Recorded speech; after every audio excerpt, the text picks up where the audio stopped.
Good morning, boys and girls. It is Saturday, April 24th, and we are back for another edition of Brewed Bets, where the coffee is strong and the bets are stronger. I'm your host, Brandon Johnson. As always, I'm joined by my co-host, JT. JT, what are we drinking on coffee this morning? Still going strong with what's the brand that we've been drinking? Pale Horse, the Patriot Blend. Yeah, Patriot Blend. Still going strong with that. I should probably finish that bag up this week, so I'll be looking to get something else delivered from them. Awesome. I am too, sitting here drinking the Patriots blend, and I think I finally tapped it. I put my last grind in the K cup, and off we went. And I think we're done there. How are we taking our coffee this morning? We going black today? We going some cream and sugar? I went with a little bit of cream. I'm struggling a little bit this morning to get going. So I didn't put much in because I needed the coffee taste to really get me going.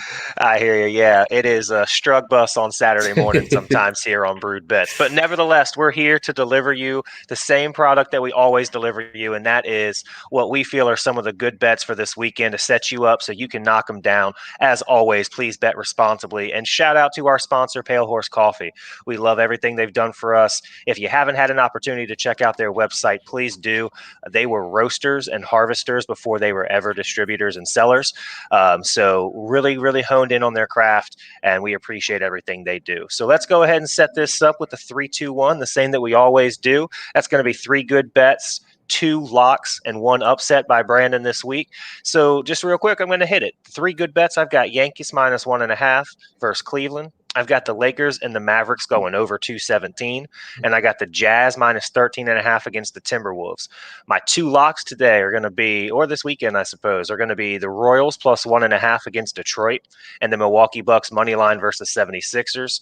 And my 1 upset, and we're going to get into this one, but my 1 upset this week, I am taking the Mariners to beat the Red Sox today. So we'll talk about that. Now we'll throw up JT. JT, what do you like this weekend? So I've got all baseball picks. I really like those NBA picks now that I'm seeing what you got there. I really bringing like the hammer early. Yeah. I've been pretty hot in baseball lately. I'm 58-47, so I'm rolling with 5 good bets. From there, I've got Yankees Indians first inning 0 runs. Garrett, I'll get into that later, but that's one of my favorite new bets of the year. Second one from that game also is Shane Bieber strikeout prop.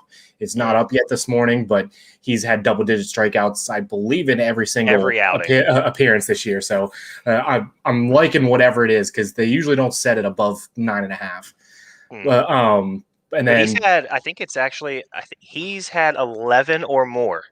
I think that's the number, 11 or more in every outing this year. Yeah, so I'm just going to ride the hot wave because, I mean, I love Bieber. I bet on him pretty much every time he goes out there. So let's keep it rolling. Okay. Next up, Padres Dodgers. I wish that they could just play 162 games of these two teams. It's great baseball. I'm going under 7. I'll get into why later. We're going against each other. We seem to always find one game. I've got the Red Sox money line, taking the juice. We can battle on that one a little later on. I love it. And then I'm going to finish off with a Sunday game: A's Orioles first inning 0 runs. Absolutely. And, man, I love when we're going against each other because the beauty of this show is we're not just going to throw some picks on a screen and tell you this is what we think. We're going to break it down. And I almost every single time when we're going against each other, we will explain it, and someone ends up swaying. It's very rare here on Brewed Bets that someone stays in the head-to-head of picking against each other. But with that being said, let's talk about some records here, okay? We want to talk about how Brewed Bets has been doing, why you should listen to us. Here are some stats that we have through March Madness and the Masters. All right. So you can see there, as a unit, we are 18-15. If that math is correct. Yes. Yep. No, 13. Yeah. Yeah. It's early. 13. It's very early, and the strong coffee has not carried over just yet. But yeah, we're 18-13 as a unit. So what we're going to do here is we kind of feel like we're in a little bit of a different season. All right, NBA's in full swing. Major League Baseball's kicking off, and we're getting right into the thick of it. We already had an October-like series, like JT mentioned, with the Padres and the Dodgers already. So we're going to go ahead and wipe our slate clean and start this week, since we've gotten through the major sporting events at the beginning of the year. And we're going to go ahead and start with baseball, MLB, and carry that into some of our other picks. So that's where we're standing right now. 2 winning records, JT. Year to date, overall, we made some money. That's always good. Yep, that's what we're trying to do for the people. We're out here trying to help you make money and give you some strong picks. So we're doing it so far. Absolutely. And please don't forget, this show is very interactive. If you're watching out there on Facebook, YouTube, Periscope, wherever you may be, please feel free to throw a comment. We'll throw it up on the screen, and we'll be glad to talk to you and take your picks or tell us why our picks are wrong. Either way, we love having conversations. So now we're going to get back to the part where we break down why we like the picks that we like. Again, we're not just going to throw numbers up. We're going to tell you. So I'll go down and start here, JT. Stop me if you hear something a little bit worth talking about. So the first pick I threw out there was Yankees -1.5. I'm looking forward to this because I want to see Garrett Cole against Shane Bieber. Shane's coming off of a Cy Young campaign, and so far this year, he's proven that wasn't a fluke. So often we see pitchers have great seasons and then they disappear. But he came off that Cy Young campaign, and he's proven that that's no fluke. And there it is. I have a stat here in my notes. It is Bieber has struck out at least 11 batters in each of his 4 starts this year. He should have another strong outing in this one, but I really like him to be a hard luck loser because Cleveland's offense is just so anemic. He can't get the help he needs. He's got to strike out 11 every time he goes out to keep him in it by the time he gets off the bump. So that's why I like the Yankees -1.5. It's really just going to be a good pitching duel, and there's going to have to be offense found. And I don't like the Cleveland's offense to do that. Yeah, they are actually last in the league in batting average. So Garrett Cole's not going to let them get anything. This game could be 1-0 going into like the 7th or 8th inning once they pull Bieber, and then maybe the Yankees can tack on one late. Yeah, hopefully. That 1.5 does scare me because I can see this being a 1-run game, but I'm going with your philosophy. I like the insurance run late somewhere. The next one I had, Lakers Dallas over 217. Look, this is quite simple for me. If the 2 games they played each other this season are something to go by, we can be in for a high-scoring night. They combined for 225 this past Thursday, and the first time they met, they combined for 253 points. I'm taking over 217 all day.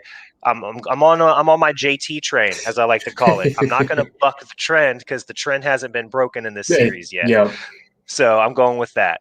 Now let's talk about my scariest pick that I still think is a good bet, and that's going to be the Utah Jazz -13.5. Now in the NBA, throwing up double-digit points are not very good to do often, right? I mean, in the NBA, it's very rare we see someone win by 14, 15, 16 points, unless it's just an off night where starters are sitting or whatever. The Minnesota Timberwolves have so much talent. They really do, but they just can't seem to play well, especially on the road. They've only won 6 of their 31 road games this year. That's the worst in the NBA. And then you've got Utah with a margin of victory of 14.7, which leads the league. But to put that in perspective, the second place team for margin of victory in the NBA is at 8.6. Cool. Almost half of what the Jazz's is. So I'm rolling with the Jazz. I like the 13.5. Minnesota is just strug bus. All right. They're brewed bets every day. So their strug bus is continuing to roll. Ours is fixing its flat tire and getting back on the road. Then we go to my 2 locks. All right. My 2 locks, I'm going to start with the Royals +1.5. Singer is capable of keeping Detroit's bats quiet, in my opinion. And I think he can do it at least twice through the order, which would be huge. He's more of an overpowering pitcher. His most impressive stat for me is he has a 10.67 K per 9 rate, which means he's averaging 10.6 strikeouts for every 9 inning he throws, but he's only thrown 14 innings. Like, that's impressive. That's a huge stat. And because of that and his overpowering performance, I'm liking him to get through the lineup twice without surrendering much of anything. And if he can do that, I like the Royals to secure the weekend victory in this series. And then My second lock is the Milwaukee Bucks money line. There's a lot we could talk about. Antetokounmpo is coming back from injury. Ben Simmons is likely out, as well as Joel Embiid. But this is a depth play for me on this one. I think the Bucks are the deeper team. Even if Simmons does happen to play, I don't think Joel is going to be on the court tonight. But even if Simmons plays, I think the Bucks are deeper. And if he's not playing, the gap is even greater. And the 76ers just don't have another player with Simmons's versatility to help out. So I'm taking Milwaukee on that. And then my upset. Now, you might look at this and say Mariners plus 1.5 over the Red Sox. What? But look, guys, in baseball, it's hard to find upsets. So you gotta dig and you gotta dig. So here's why I'm going with the Red Sox or the Mariners as an upset. Chris Flexen is facing a team that's had low expectations coming into the year, right? Yep. But after they've started 0-3, I feel like they've really caught fire. But they've been overperforming. I think everyone can agree with that, without a doubt. They've been overperforming, and that current hot streak that they're on right now won't last forever. And then on the other side of things, you have a Mariners team who's been an early surprise. And now they're getting last year's Rookie of the Year, Kyle Lewis, back in their lineup after he's missed the first 3 weeks. He's such a fun player. I love watching him play.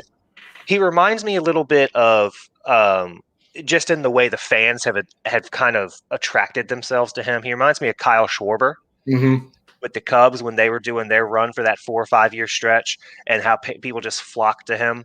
I really like Kyle Lewis. I think that's a huge bat back in the lineup for the Mariners. And I'm going with Seattle in this one. Even though they're getting the 1.5, I think that even further makes them the underdog, because I think they win this one by 2, maybe 3.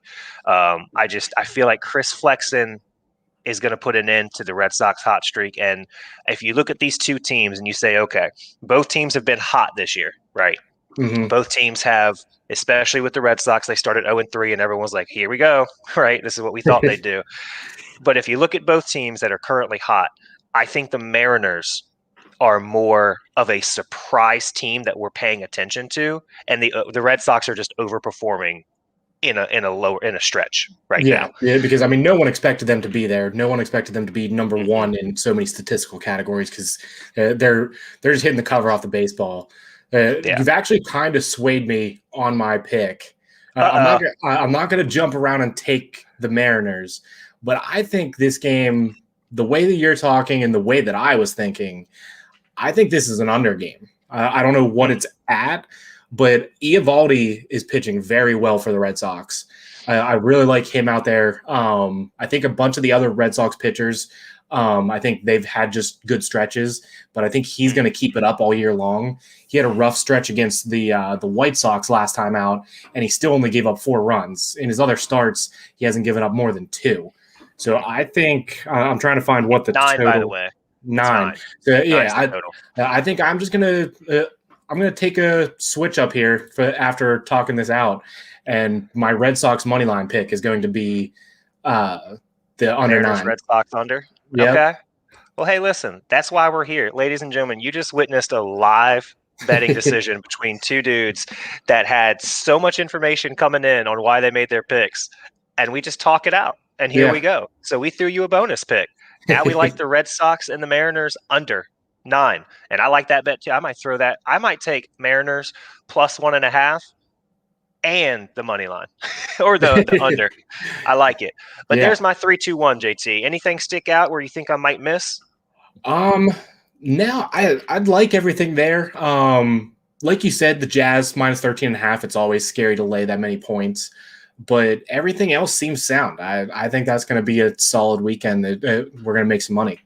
Love that. That's what we're here for. And ladies and gentlemen, that's only half of what we have for you, because now it's JT's turn. So JT, walk us through. You got some interesting bets here I want to hear about. So first inning, no runs has been a huge moneymaker for me. I am up a lot of money on that. I usually find about 2 or 3 per day where you have good pitching matchups. And I mean, the aces of teams are most likely going to come out and mow you down in the first inning. So if you find a matchup with 2 good starters, then that's really where you can get a quick win, and you don't have to watch the whole game. You just have to watch the first inning. It's a quick 10-minute bet, and then it's over. So I like my that. two bets of those, I'm going to take Yankees Indians with Cole. We've already talked about Cole and Bieber. Mhm. It's a great matchup there, two of the best in the game. And then my other one is A's Orioles. The A's are on fire right now, but they're going up against the Orioles and John Means. John Means is a West Virginia boy. Mhm. He's I love watching him pitch. The lefty. He doesn't have great stuff or great velocity, but he has great stuff. He knows where to hit the locations in the strike zone. So I like Manaya versus Means going also first inning 0 runs. So those are my Mm. two prop bets for today. Well, I guess I'm adding a third prop bet because in that Yankees Indians game, the Bieber strikeout prop, it's not up yet, but just hop on the over train and keep riding it Yes, sir. until it runs out. And a lot of people So, would say probably with the lineups, and here we go, Pat chiming in. He thinks the Yankees turn it around this weekend. And I think that a lot of people will see that game and go, that's a tough lineup to pitch against for the Yankees. If you say that right now, though, I'm going to have to say you haven't been watching the Yankees because they have been struggling offensively, and it's not what we would expect them to do with mhm. the lineup they have, but they have, and I'm all over that. I don't think that the Yankees being at the plate should stray anybody from taking Bieber over. He's going to get his strikeouts. Yeah, I mean, and they have a lot of guys in the lineup that are hitting for power. So one thing about hitting for power, if you don't hit a home run, you're most likely striking out because you're swinging for the fences. Right. Absolutely. Great point, JT. All right, take us through the one that interests me the most here, and it's the only one left. So talk to me about Padres Dodgers and staying under 7. So this, I mean, it feels like these teams have played like 12 times already, but which I'm fine with. Just keep going at it. But this is really about the pitching matchup. It is. I was looking at today and tomorrow's games. Today is Snell versus Bauer, and both of these Mm-hmm. guys. Snell got roughed up in uh, Pittsburgh last week, He but did. He got other than shelled. that, he's been pretty strong. And these lineups, I don't know if it's that the lineups are struggling or if it's the fact that both these teams have good pitchers all the way down through the rotation. So every time they go up against each other, they're just getting in pitchers duels.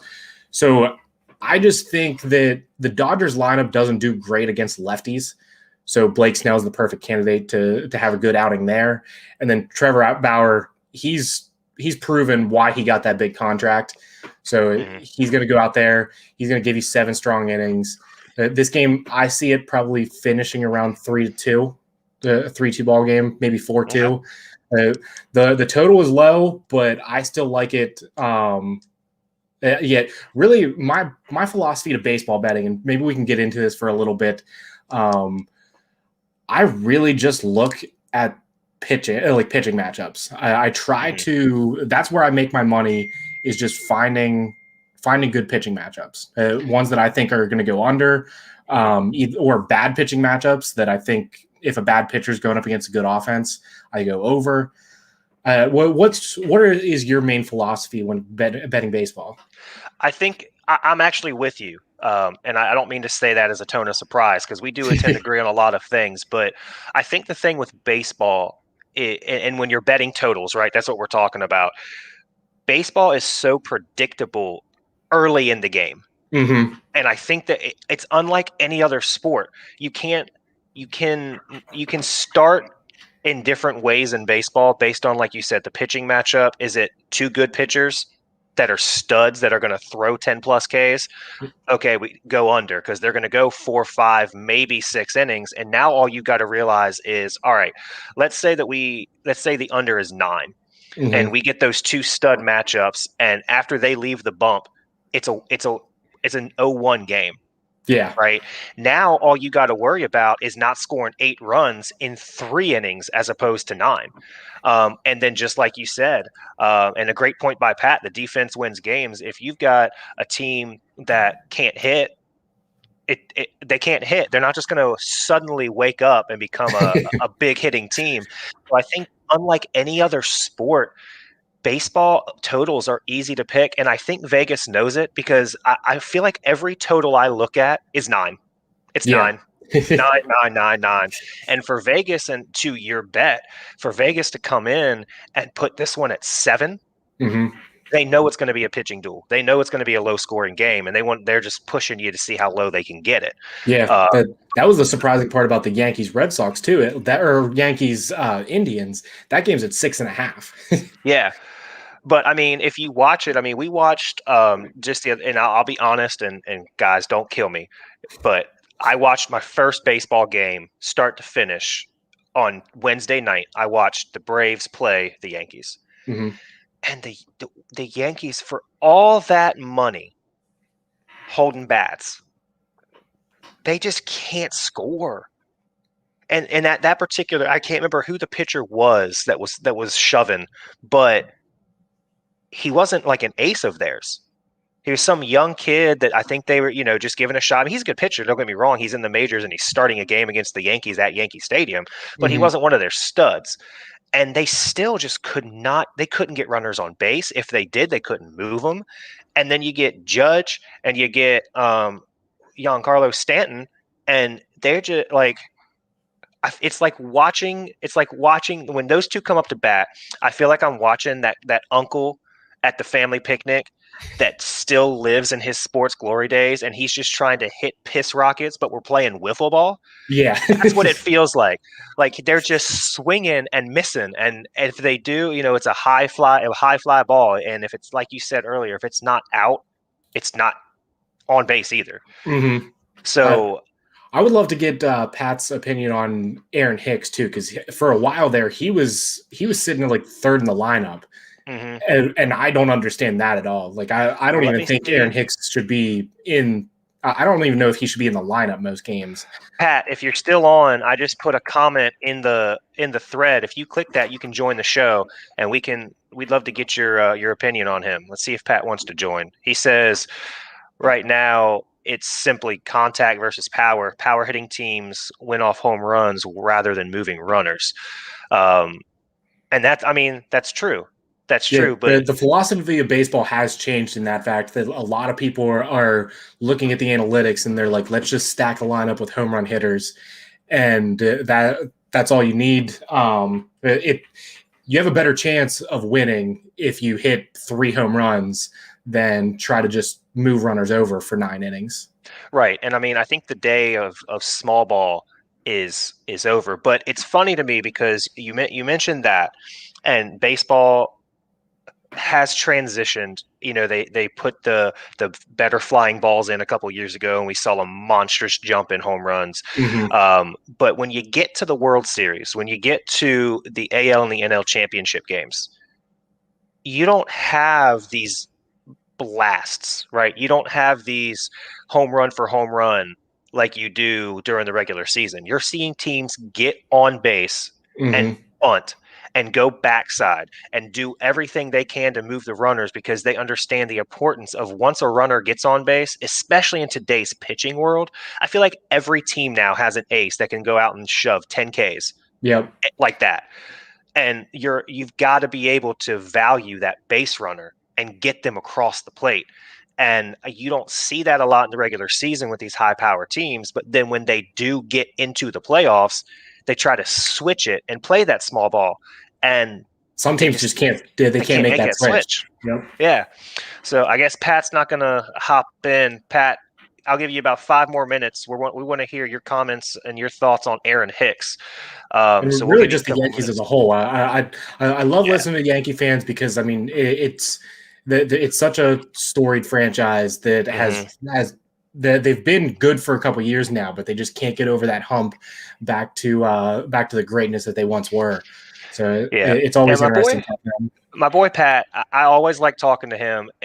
When we say we like talking to New York fans, it's typically because they're so jaded. It's not even funny, right? We got him in. And so what I like about Pat, so just a background about Pat before I throw him in here. Pat grew up in a divided household.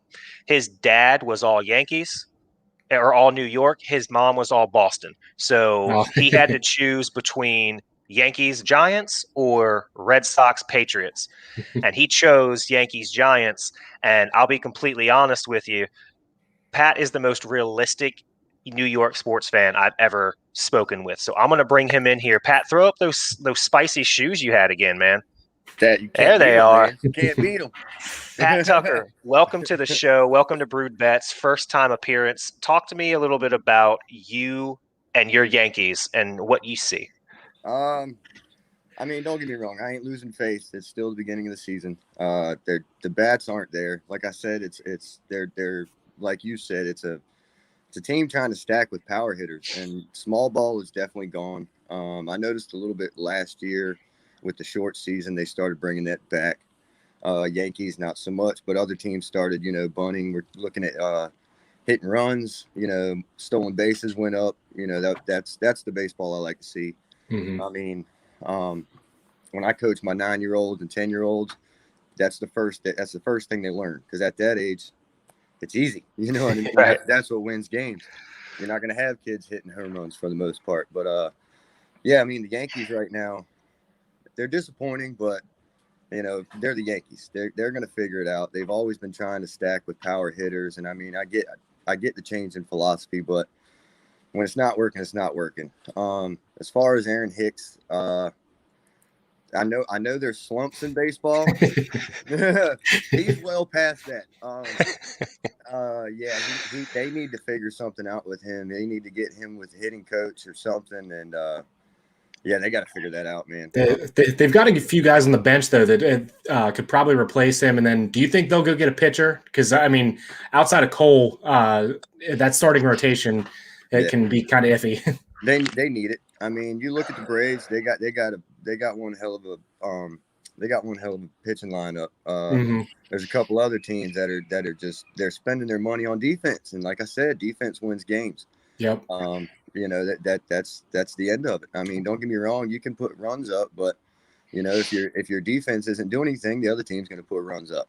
Mm-hmm. And then it becomes like, a couple years ago, it was home run battles. You know what I mean? Back in the Sammy Sosa days and the Mark McGwire days, and that's what it was. Nobody cared about defense. Everybody cared about hitting. But yeah, I mean, as far as the Yankees go, man, we'll leave it at that. So I got an overall question for you, because I've never actually had this conversation with a respected Yankees fan, because I don't respect most of them. But I want to throw something at you, and I want you to tell me how you feel about it. There's this mantra that follows the Yankees, that they buy their championships. And look, to a certain extent, that is true. I don't think they've bought their championships, because you still have to play 162 games. Right. But they do have a history of seeing a need in their lineup, or just seeing someone that catches their eye and flexing their wallet at them and getting them over. My theory is that's great. It's great to be able to afford the best players. But when you're throwing all your money at the players, what I've seen with the Yankees is they don't have the money to pay anybody good to coach them. And we were having this conversation the other night. It's really important at that level to have good coaches and the comment that was said back to me was, how do you coach a professional? And I was like, look, you got to understand, at this particular point, they're so honed in on their craft. Your job is not to coach them to be better. Your job is to figure out why they slump. Mm-hmm. That's your job. And you have to be able, let's take a pitching coach, for example.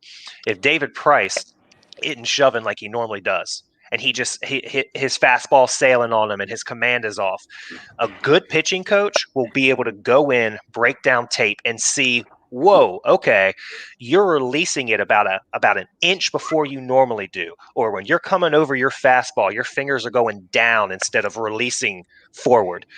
You've got to be able to pick those things out. And I just think that with the Yankees throwing all their money at the players, there's a tradition there that they don't have money to pay good coaches to coach the talent they have. What are your thoughts on that? I mean, you're pretty much right. It's definitely one thing I will note that you said is tape. Videotape. That is the go-to in baseball right now. Not the Astros kind, though. Right. No. But my philosophy with it is, I think where they're at is, like you said, they're putting so much money into the lineup that the coaches don't feel they need to do as much because they're supposed to have all-star players. So therefore, they come to practice, they get their reps in, and throw a bullpen or take BP for an hour, and they go home. You know what I mean? They don't really put as much time and effort into the fundamentals and mechanics to make sure they're there. And I put all the blame on the coaches for that one. I don't think the Yankees are the only team that are doing that right now. There's definitely other teams, but the Yankees is a good example of it. When I used to play, when I played college and stuff, our practices were very intricate. We were there 2-3 times a day, including, weightlifting and stuff. And it was all fundamental. Don't get me wrong. We would come in and take BP, but then turn around. They got 3 stations, fielding station. I was a pitcher. They still made me do fielding stations. That was all I did. I sat on the bench, came in and pitched. And I batted 1,000. I batted 1 for 1. But you see what I mean? It's everything needs to be broken down, even at the major league level. Fundamentals and mechanics are so important. That's what I preach to my kids now. It's fundamentals. If you can have, for example, they're talking pitch count at a youth level right now. It's too high. Kids are getting Tommy John. I had Tommy John. You know what I mean? And the sciences and biometrics of baseball right now are changing because everybody's getting Tommy John between 15 and 18 years old. There's even some parents that are wanting their kid to get it before, just so that way, which is stupid. But so they're talking, it's all about pitch count. It's all about pitch count. Well, here's my issue with it. It's kind of a Band-Aid. You know what I mean? Because you can have a kid throw 40 pitches who have horrible mechanics, and then you can have a kid throw 40 pitches that have good mechanics. Which one do you think is going to affect more? They both threw the same amount of pitches, but you have the kid with bad mechanics, bad arm slot, whatever, not using his legs. He's using all arm, which that's what causes the Tommy John and the rotator cuff. So that's where I'm at with it's a Band-Aid, where it needs to get back to the coaches. That's kind of why I said it. They need to go over the fundamentals and the mechanics of baseball before we start going any further, just because that's what baseball is. That's what stops you from getting hurt. That's what, look at Mookie Betts or somebody like that. Mechanics are flawless, and there's a reason why. And that's because, 1, he had good coaching coming up. 2, he still continued to focus on the mechanics. And there it is, That's pretty much what I got to say on that one. It's the mechanics and the fundamentals don't stop in baseball. It's not like, I made it to college. I don't have to do that anymore. It's not like riding a bike where you're going to have it forever. You know what I mean? Right. It needs to be honed in on, not 100% of the time, but you always got to step back to the mechanics. Like the Atlanta Braves fielding coach, great guy. He still has them getting down on their knees doing, working through the ball drills and, stuff like that. I mean, they're pro baseball players. You wouldn't think they do that, right? No. They do it. I mean, there's videos of him on Facebook right now, and people are like, I'm like, no, that's why do you think they have a good defense right now? There it is. If you can come back and focus on the mechanics, you got, you're on the ball. Love it. That's great insight, Pat. Before we let you go, every guest has to tell us how you take your coffee. Oh man, cream and sugar all day. How many? How many sugars? Cream is. I feel like with coffee, when people say how many creams, there's no. Right, it varies. It depends on how I feel. Am I at my house or am I at Pale Horse? Because if I'm at Pale Horse, I'm getting that Osprey every time. Ooh. Yeah, buddy. Okay. Me and my workers go there at least 2 times a week, something like that. I love that. But no, if I'm at home, it's usually 2 teaspoons of sugar and a little bit of cream. All right, 2 sugars and a cream for Pat. Thank you for jumping on, man. Thanks for being in the comments, and we'll catch you later. Yeah, man. Thanks for having me. It was fun. Yes, sir. Anytime. All right, ladies and gentlemen, that was Pat Tucker. I think he is our first official guest on Brewed Bets. Yeah, that is. We want more. So anybody that's ever watching, if you want to hop in, we'll throw the link in the comments again, and then we always are looking for people that want to talk sports. And from here on out, Pat will be known as 2 sugar 1 cream Pat.